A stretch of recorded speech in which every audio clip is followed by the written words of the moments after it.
আমাদের আগামী দিনের কাজগুলো হবে মানুষের ভাগ্য পরিবর্তন, যা বললেন প্রধানমন্ত্রী। সর্বোচ্চ সামরিক শক্তি দেখাবে ইরান। যুবককে হত্যার পর লাশ পুড়িয়ে দিল দুর্বৃত্তরা।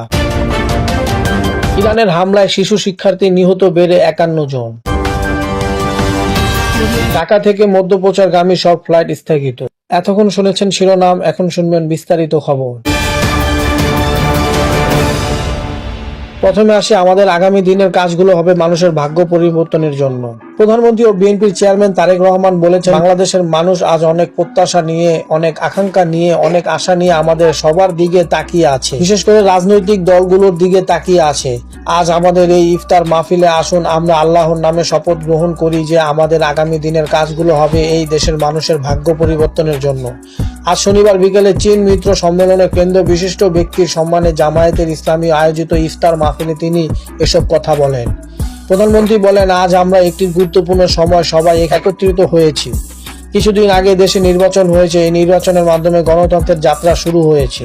যে গণতন্ত্রের জন্য বাংলাদেশের মানুষ প্রায় 1 দশকেরও বেশি সময় ধরে অকাতরে জীবন দিয়েছে, বিভিন্ন অত্যাচার, নির্যাতন, গুম খুনের শিকার হয়েছে।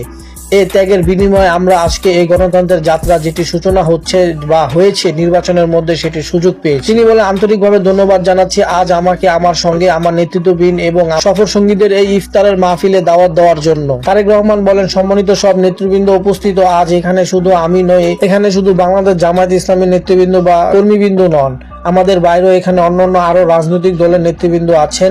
এখানে আরো অন্যান্য সমাজের অন্যান্য বিভিন্ন স্তরে বিভিন্ন সম্মানিত ব্যক্তিবর্গ উপস্থিত আছেন আজকের এই ইফতার মাহফিলে। তিনি বলেন, আসুন আমরা আল্লাহর দরবারে সেই রহমত চাই যার মাধ্যমে আল্লাহ তাআলা আমাদের এই দেশের মানুষের ভাগ্য পরিবর্তনের জন্য, এই দেশের ভাগ্য পরিবর্তন কাজ করার তৌফিক আল্লাহ তাআলা আমাদেরকে দেবেন। তারপর থাকছে সর্বোচ্চ সামরিক শক্তি দেখাবে ইরান। যুক্তরাষ্ট্র ও ইসরায়েলের সঙ্গে চলমান সংঘাতে ইরান তাদের সর্বোচ্চ সামরিক শক্তি ব্যবহার করবে বলে জানিয়েছেন দেশটির পররাষ্ট্রমন্ত্রী আব্বাস আগরচি। আজ শনিবার বিবিসির এক প্রতিবেদনে এই তথ্য জানানো হয়। ইরান এক বিবৃতিতে জানায়, সৌদি আরব, সংযুক্ত আরব আমেরিকা, কাতার, কুয়েত ও বাহরাইন ও ইরাক সহ বিভিন্ন দেশের পররাষ্ট্রমন্ত্রীর সঙ্গে ফোনে কথা বলেছেন আব্বাস আগারচি। তাদের বলেছেন, ইরান আর দেশের অখণ্ডতা সুরক্ষা, বৈধ আত্মরক্ষার অধিকারের আওতায় সব প্রতিরক্ষামূলক ও সামরিক সক্ষমতা ব্যবহার করবে। এই দেশগুলো স্থাপনাগুলো ভূখণ্ড ব্যবহার করে যুক্তরাষ্ট্র ও ইসরায়েলে যে কোনো হামলা না করে সেই বিষয়ে দায়িত্ব কথা স্মরণ করিয়ে দিয়েছেন আব্বাস আগরচি। যুবককে হত্যার পর লাশ পুড়িয়ে দিল দুর্বৃত্তরা। গাজীপুরের শ্রীপুরে অজ্ঞাত যুবকের 20 বছর গলায় ফাঁস দিয়ে হত্যা করেছে দুর্বৃত্তরা। পরে মরদেহ এমসি বাজার ট্যাংরা আঞ্চলিক সড়কের পাশে দুর্বৃত্তরা এলাকায় নির্জন স্থানে আগুন দিয়ে পুড়িয়ে দেয়। শনিবার 28 ফেব্রুয়ারি স্থায়ীরা সকাল 8টার দিকে মরদেহ পড়ে থাকতে দেখে পুলিশকে খবর দেয়। পরে মরদেহ উদ্ধার করেছে পুলিশ। তাৎক্ষণিকভাবে নিহতের পরিচয় শনাক্ত করা যায়নি। সরেজমিনে দেখা গিয়েছে, তেহিলা হাটে ইউনিয়নের দুর্বৃত্তরা বৃন্দাবন চৌরাস্তার পূর্ব দিকে নির্জন জায়গায় সড়কের পাশে ঝোপের ভেতরে মরদেহ ফেলে অজ্ঞাত দুর্বৃত্তরা। মরদেহের গলায় রশি পেঁচানো ছিল এবং আগুনে পরনের জামা কাপড় পুড়ে যায়। স্থায়ীরা জানান, এই যুবকে অজ্ঞাত খুনিরা অন্য কোথাও গলায় রশি দিয়ে পেঁচিয়ে হত্যা করেছে। পরে মরদেহ বৃন্দাবনের সড়কের পাশে নির্জন জায়গায় ফেলে আগুন দিয়ে পুড়িয়ে দেয়। তেলিহাটি ইউনিয়নের গ্রাম পুলিশ শরীফ মিয়া জানান, সকালে আজ যাওয়ার সময় শ্রমিকের প্রথমে মরদেহ দেখতে পেয়ে তাকে জানায়, পরে তিনি পুলিশকে খবর দেন। শ্রীপুর থানার ভারপ্রাপ্ত কর্মকর্তা ওসি নাসির আহমেদ জানান, সকালের দিকে এলাকায় মরদেহ পড়ে থাকার খবর পান। ঘটনাস্থলে এসে দেখতে পান 20 বছর বয়সী পড়ে আছে। ঘাতকরা তাকে হত্যার পর আগুন দিয়ে পুড়িয়ে দিয়েছে। পুলিশের অপরাধ তদন্ত বিভাগ সিআইসি এবং police bureau of investigation PBI দখল খবর দেওয়া হয়েছে। তারা ঘটনাস্থলে পরিদর্শন করেছেন। মরদেহ ময়না তদন্তের জন্য গাজীপুরের মর্গে পাঠানো হয়। পরিচয় শনাক্তের কাজ চলছে, পরবর্তী আইনগত ব্যবস্থা প্রক্রিয়াধীন। ইরানে হামলায় শিশু শিক্ষার্থী নিহত বেড়ে 51 জন। ইরানের যৌথ হামলা চালিয়ে ইসরায়েল ও যুক্তরাষ্ট্র। দক্ষিণ ইরানে হরমোজগান প্রদেশের হিনাব শহরে একটি প্রাথমিক বালিকা বিশ্ববিদ্যালয়ে ইসরায়েলের হামলায় 51 স্কুল ছাত্রী নিহত হয়েছে। এর আগে প্রথমে 5, পরে 24 শিশু নিহতের খবর পাওয়া গিয়েছিল। এদিকে ইসরায়েল ও যুক্তরাষ্ট্রের যৌথ অগ্রসনে কঠোর জবাব দিয়েছে ইরান। দেশটির সেনাবাহিনী ও ইসলামী বিপ্লবী গার্ড বাহিনী প্রতিশোধকমূলক ব্যাপক হামলা চালাচ্ছে।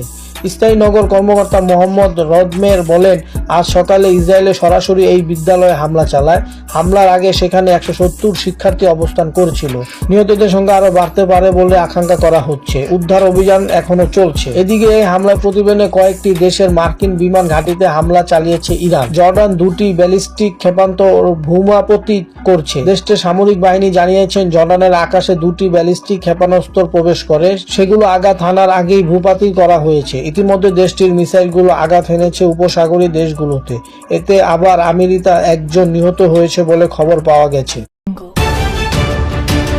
সর্বশেষ খবর থাকছে ঢাকা থেকে মধ্যপ্রাচ্যগামী সব ফ্লাইট স্থগিত। ঢাকা থেকে মধ্যপ্রাচ্য সব ফ্লাইট বাতিল আপাতত স্থগিত করেছে বিমান বাংলাদেশ এয়ারলাইন্স। শনিবার 28 ফেব্রুয়ারি এক বার্তায় বেবিচেক জানিয়েছেন, পরবর্তী সিদ্ধান্ত না হওয়া পর্যন্ত আপাতত ঢাকা থেকে মধ্যপ্রাচ্যগামী সব ফ্লাইট স্থগিত থাকবে। ইসরায়েল ও ইরানের মধ্যে যুদ্ধ শুরু হওয়ার পর এই ঘোষণা করা হয়। ইরান সরকার বিরোধী আন্দোলন সহ নানাভাবে ইরানের শাসক পরিবর্তনের চেষ্টা চালানোর অভিযোগ উঠে যুক্তরাষ্ট্র ও ইসরায়েলের বিরুদ্ধে।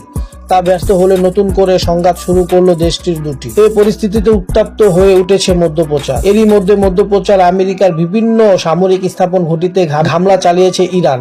দেশটি জানিয়েছেন, বাহরাইন, কুয়েত, কাতার ও ইরাকে অবস্থিত মার্কিন ঘাঁটিগুলোতে তারা ক্ষেপণাস্ত্র নিক্ষেপ করেছে। এছাড়াও ইসরায়েলের বিরুদ্ধে অপারেশন ফতেহ খাইবার নামে ক্ষেপণাস্ত্র অভিযান শুরু হয়েছে বলে জানানো হয়েছে।